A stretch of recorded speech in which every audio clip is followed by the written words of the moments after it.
আসসালামু আলাইকুম।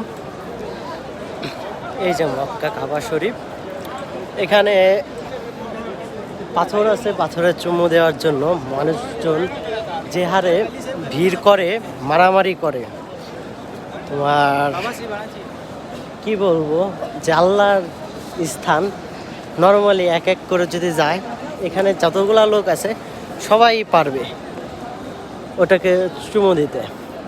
তো ভাবছিলাম ভাই বাংলাদেশে মানুষই খারাপ, তো এখানে আসার পর দেখি মনে হয় পৃথিবীর সকল মানুষই ভিতরে আল্লাহ তাআলার হেদায়েত দান করানো উচিত।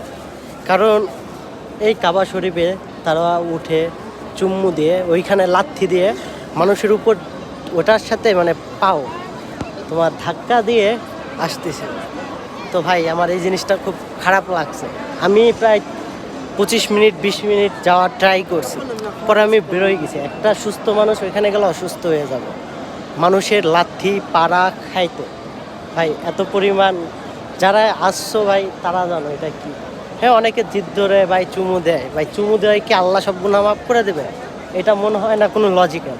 হ্যাঁ, চুমু দেওয়ার কথা আছে, গুনাহ মাফ হয়, কিন্তু ভাই আল্লাহ তাআলা তো তওবা করতে হবে মন থেকে, সকল কিছুই মাফ করে দেবে।